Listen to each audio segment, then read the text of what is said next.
Bonjour à tous, je suis très content de vous retrouver aujourd'hui pour vous présenter la 37e émission d'En roue libre, l'émission qui tourne autour de l'actu présentée de manière ludique et originale. Aujourd'hui, on a pas mal de choses à vous présenter, des nouveautés pour l'actu de la semaine, des anecdotes fraîchement découvertes dans Météo France, des histoires formidables dans notre rubrique spéciale La Face Cachée en compagnie de nos invités. Et on finira comme à notre habitude avec notre jeu traditionnel. Mais commençons d'abord, comme à l'accoutumée, par l'histoire du jour. Ah là là, le 10 mars. Jour tantôt pluvieux, tantôt ensoleillé. Jour qui a vu naître James Earl Ray, Boris Vian, Chuck Norris ou encore Ramzi Bedia. Jour tantôt inspirant, tantôt sanglant. Jour qui célèbre chaque année l'anniversaire du tribunal révolutionnaire français. Jour où l'on a pour la première fois réglementé la circulation automobile en France. Mais aujourd'hui, en ce 10 mars 2022, nous célébrons surtout le jour qui marque les 146 bougies de la première conversation téléphonique de l'histoire. Chers amis, voici l'histoire particulièrement intéressante de l'invention qui changea à jamais le monde. Et ça se passe en 60 secondes. Né le 3 mars 1847 en Écosse, il est un scientifique, ingénieur et inventeur. Alexander Graham Bell ne le sait pas encore, mais il vient de changer le monde lorsqu'il réussit, le 10 mars 1876 à Boston, avec l'aide de son assistant Thomas Watson, le premier appel téléphonique de l'histoire. Situé dans une pièce voisine, le disciple de l'inventeur canadien entend son professeur lui dire « Mr. Watson, come here, I want you. » « Monsieur Watson, venez ici, j'ai besoin de vous. » Comme toutes les plus grandes inventions de l'histoire, le hasard a un rôle à jouer.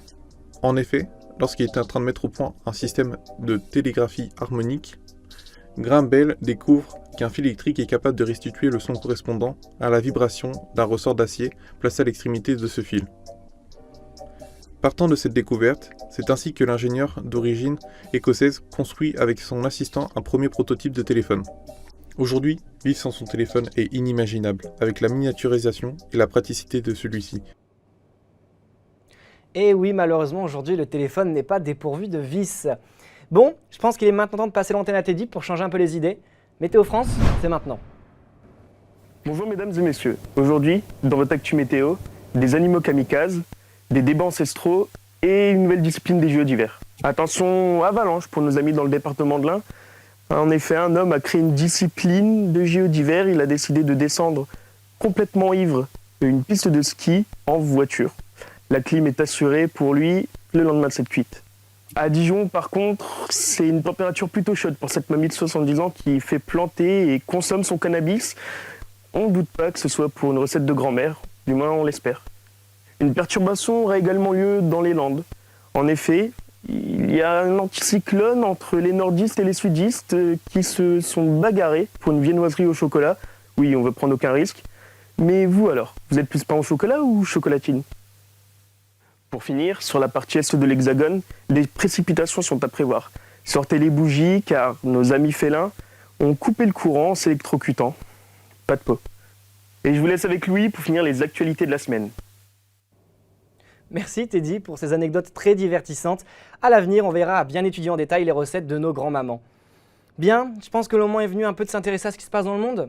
L'actu de la semaine, on y va ? Allez, c'est parti. Quoi de mieux pour commencer la semaine que de vous présenter les récentes collaborations Jordan Dior et Adidas Prada, alliant à la fois luxe et sportswear. Relance ou essoufflement des collaborations, les avis restent mitigés. Côté sport, c'est avec une grande souffrance que se serre le cœur des supporters du Racing Club de Lens en apprenant la mort de Marian Wisniewski, considéré comme l'un des meilleurs buteurs de l'histoire du club. Il comptabilise un total de 93 buts sous le maillot rayé, le plaçant aux côtés d'Ahmed Wajdini qui en comptabilise lui 118. C'est une grande perte pour le RCL, l'équipe de France et le sport. Partons à la rencontre du tennis, là où Novak Djokovic devra lundi laisser sa place de numéro 1 mondial au profit de Medvedev, suite à son élimination en quart de finale du tournoi de Dubaï. Néanmoins, le joueur serbe ne se laisse pas abattre et compte reprendre du poil de la bête dans les prochains mois. On annonce un nouveau record du monde à la perche pour Armand Duplantis qui efface une perche postée à 6,19 m. L'athlète américain confirme ici son statut en mettant à jour le record du monde qu'il possédait déjà.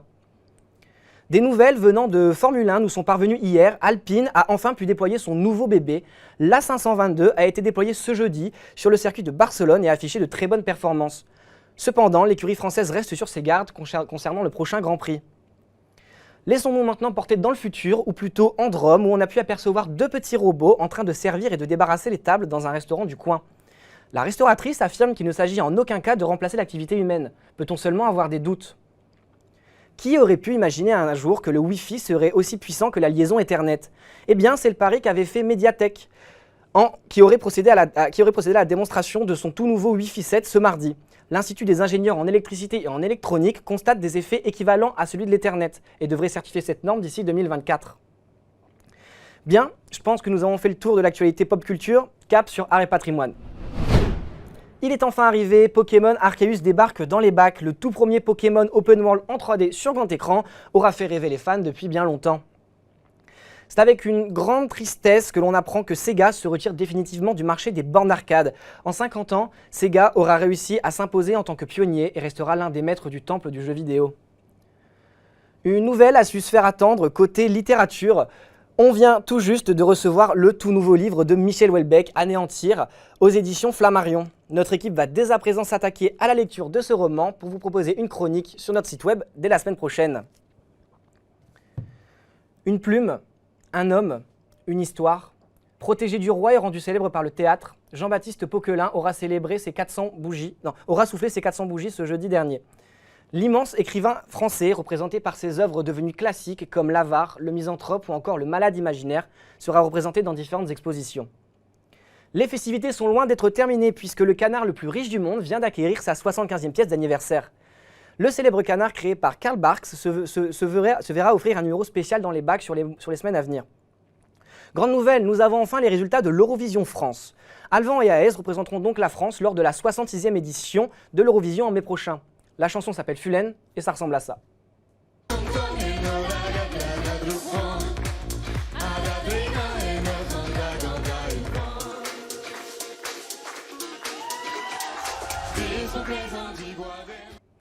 Nous avons appris ce dimanche la mort regrettable de l'immense acteur André Wilms, âgé de 64 ans. André Wilms s'était fait un nom au même titre qu'Aki Kaurismäki, dont il fut l'acteur principal dans la plupart des films du finlandais. En voici un extrait.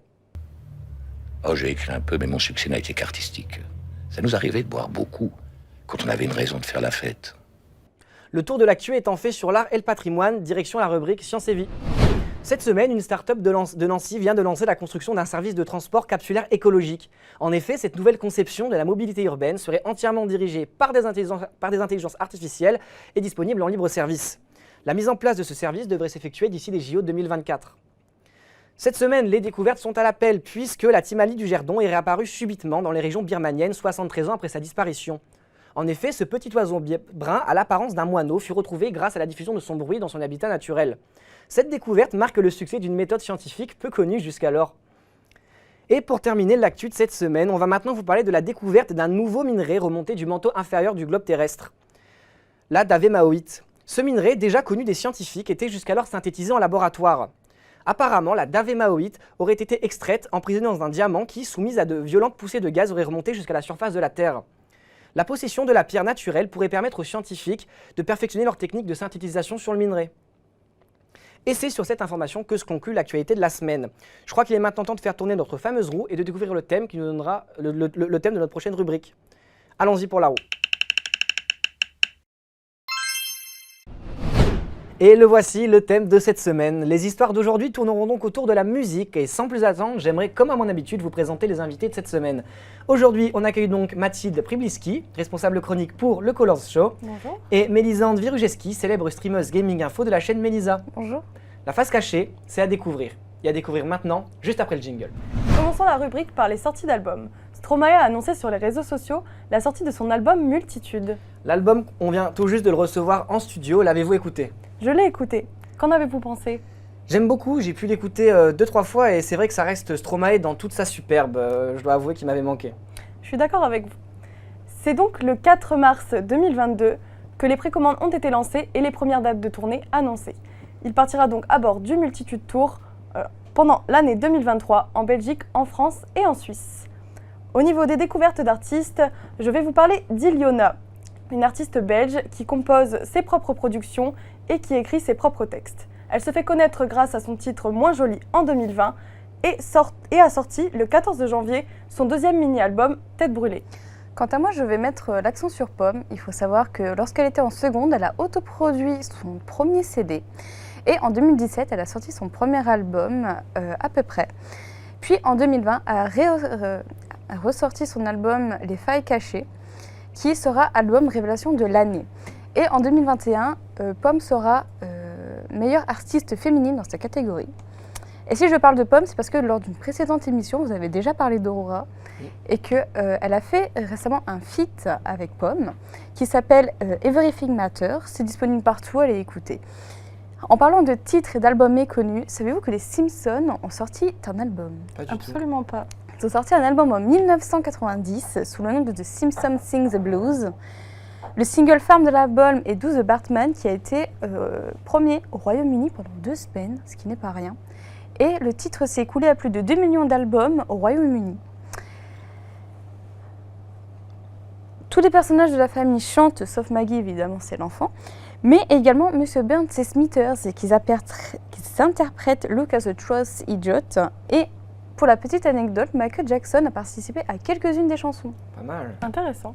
En parlant d'anecdotes, connaissez-vous Brian May? Le célèbre guitariste de Queen. En effet, saviez-vous qu'il était docteur en astrophysique depuis 2007 et qu'il avait également co-créé un stéréoscope? Il a d'ailleurs conçu sa propre guitare électrique, la Red Spatiale, à l'aide de pièces de machines à laver. Également, je vais revenir sur Kurt Cobain, l'artiste du groupe Nirvana, qui est le guitariste et le chanteur, et je vais vous parler de son titre Smells Like Teen Spirit.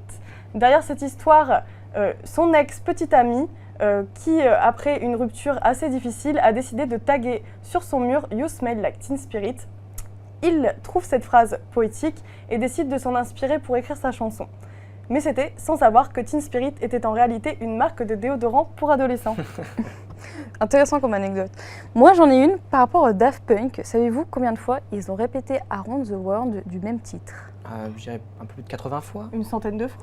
Eh bien très exactement 144 fois, qu'ils le répètent 7 minutes quand même. Quand même. Justement, c'est vrai que les Daft Punk sont beaucoup médiatisés en ce moment, notamment dû à leur séparation. Mais aussi, je ne sais pas si vous l'avez vu, ils ont rediffusé un concert de 1997 sur Twitch il y a 2 semaines pour célébrer justement le 25e anniversaire de leur premier album, Homework. Donc si vous ne l'avez pas vu, chers téléspectateurs, il est disponible partout sur internet. Il vous suffit juste de taper concert Daft Punk 1997 rediffusion et vous le trouverez très facilement. Merci infiniment pour toutes ces précieuses informations. Cependant, ne partez pas, on a encore besoin de vous, car comme à notre habitude, nos invités participent à notre grand jeu en fin d'émission. Et je pense qu'aujourd'hui, on va avoir du niveau. C'est parti pour le grand jeu. Vous connaissez les règles, les téléspectateurs aussi, alors sans perdre de temps, voilà la première question. Chers invités, êtes-vous prêts? Oui. Prête? Ok. Alors, première question, science et vie. Top. J'ai été découvert en 1930. Je suis la 9e parmi celles de ma classe. Je suis principalement faite de roches, de glace et de méthane.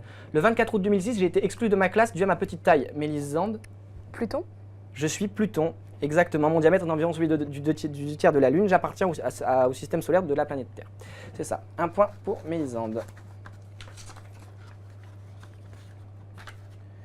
Prochaine question. On va maintenant partir sur le domaine de l'art et du patrimoine. Je suis une île m'élevant au-dessus d'une plaine sablonneuse de 92 mètres. Je suis bordé par la Manche et tire mon nom d'un îlot rocheux où s'élève aujourd'hui mon abbaye.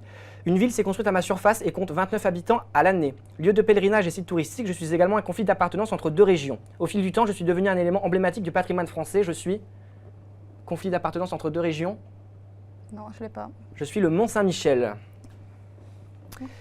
Toujours un point pour Mélisande. Mathilde, pas de panique, il reste beaucoup de questions. On va changer de thème. On va partir du côté de pop culture. Et qui suis-je?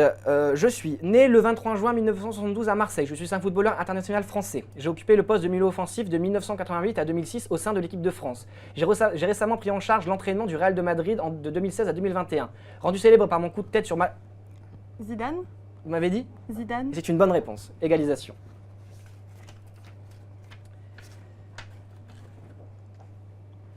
Prochaine question. On va rester dans le même thème. Et maintenant, on cherche un événement. Quel est cet événement? Je me situe à l'ouest de Paris. Mon nom provient d'un ancien aviateur français mort durant la Première Guerre mondiale, d'initiale RG. Créé en 1891, je soufflerai cette année mes 130 bougies. J'accueille tous les ans des sportifs de toute nationalité. J'ai vu grandir Raphaël, Roger et Novak. Je suis un tournoi de tennis mondialement reconnu et majoritairement composé de terre battue. Je suis... Roland Garros? Et c'est une bonne réponse, je suis Roland Garros. 2 points pour Mélisande.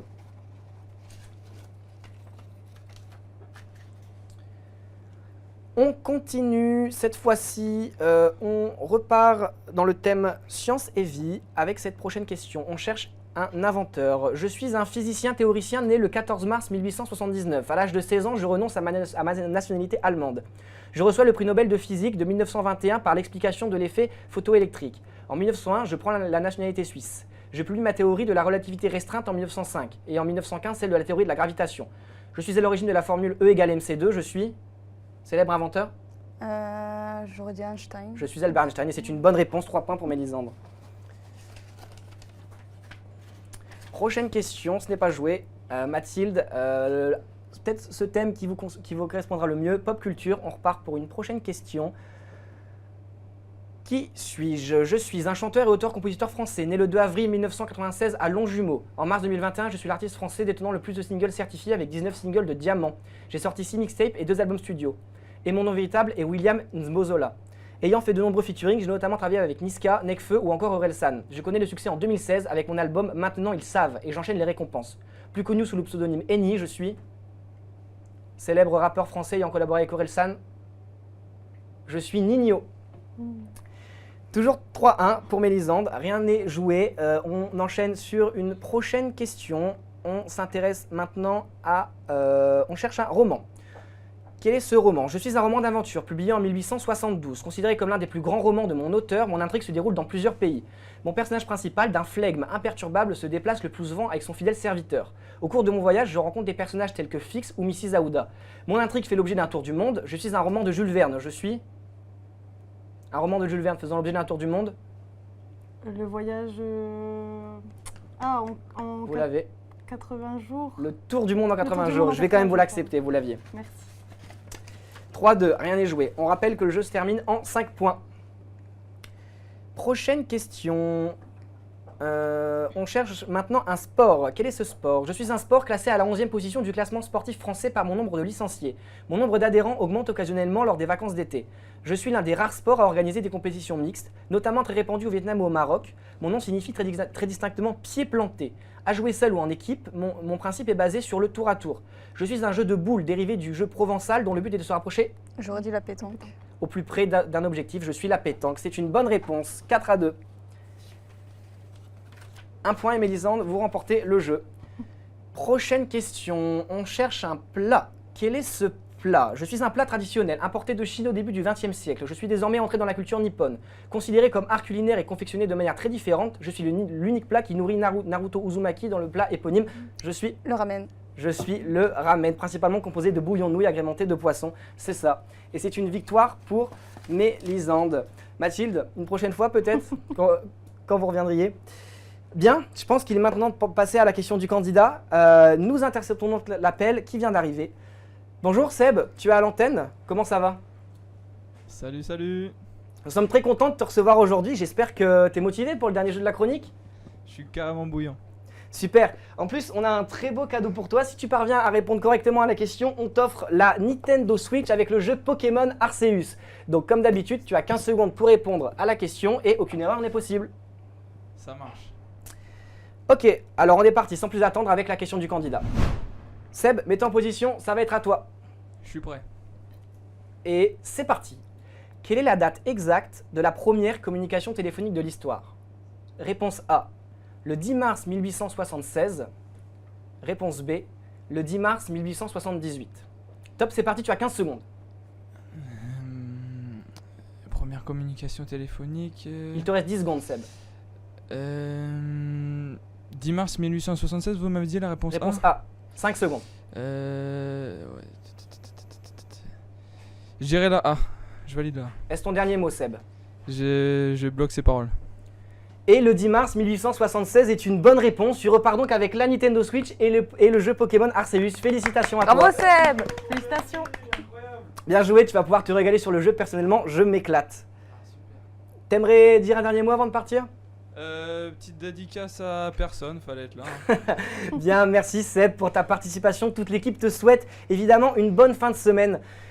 Il est maintenant l'heure de se quitter, chers téléspectateurs. J'espère que l'émission aura été à la hauteur de vos attentes. En tout cas, vous êtes de plus en plus nombreux à nous suivre et c'est vraiment super. Merci à vous d'être là. Avant de partir, j'aimerais remercier nos invités. Merci Mathilde de vous être déplacée et d'avoir participé à l'émission. Merci à vous. Vous transmettrez nos amitiés au Color Show, bien entendu. Et merci à vous, Mélisande, d'avoir partagé avec nous le fruit de vos recherches. On vous souhaite également une bonne continuation dans le stream. Merci à tous de nous avoir suivis ce matin. Toute l'équipe vous souhaite évidemment une très bonne semaine et on se retrouve la semaine prochaine pour la 38e émission d'En roue libre. Bonne matinée.